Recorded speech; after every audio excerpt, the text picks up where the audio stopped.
Koon, 2013 CRA 03201, Stable House, City of Elyria rape. 2013 CRA 03202, Stable House, City of Elyria rape. Mr. Whiteman, if you want to come up here so your client can see you.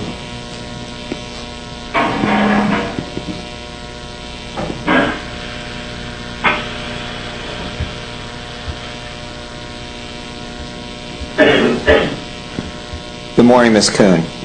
Good morning.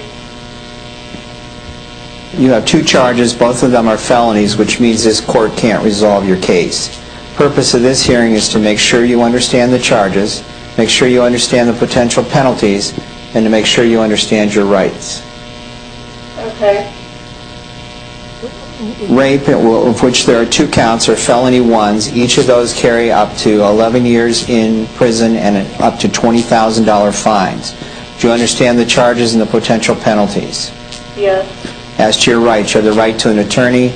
Obviously, you've taken advantage of that right. Attorney Whiteman is behind me this morning. Is he your attorney in this matter? Yes. All right. You have the right to have reasonable bond set. You have the right not to make any comments or statements about this case whatsoever. Everything we do here is recorded, so anything you say today could be used against you by the prosecutor in a later proceeding. You have the right to a trial by jury, and because your charges are felonies, you have the right to a preliminary hearing.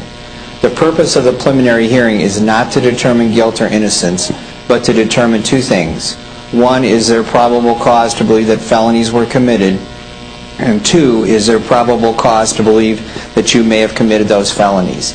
If there's a finding of probable cause, your case will be referred to the Lorain County Grand Jury for possible further action. Do you understand everything I've said so far? Yes. All right, Mr. Prosecutor, do you wish to be heard on the issue of bond? Yes, Your Honor. The victims on the charges, which are outlaws, respectively around 1 and 2 years old. I can't go into details about the evidence, but I want to make sure the court understands very strong evidence against the defendant.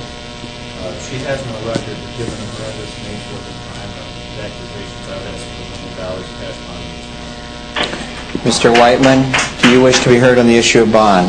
Thank you. Your Honor, I have not had a chance to talk to somebody on this case with the family. Heather has no record. 25 years old. Graduate did we laundering, we did not build in this case. We did trust the we did define your question to prosecutors. No state prosecutors. We would ask for much more reason to bond. We understand at this stage I can't accept any plea, so I understand what you said, but I can't accept that as a plea. Mr. Prosecutor, was this alleged? Did this allegedly occur as a result of employment? Yes, Your Honor. She was, for these two charges, she was working at a daycare center. All right. I'm going to set this matter for a preliminary hearing. Mr. Whiteman, once the case is assigned, you can work the date out with whichever judge gets the case. I'm also going to set on each count a $1 million bond. That bond is conditioned that she have no contact with any minor child in the event that she posts her bond. We'll set this for a preliminary hearing, Ms. Koon. You'll get that date this morning after your lawyer works it out with the court. Do you have any questions about anything we've done here this morning? No. I'll be up to see you later. Anything else, Mr. Whiteman? All right, Mr. Prosecutor? No, Your Honor. All right, this arraignment is concluded then.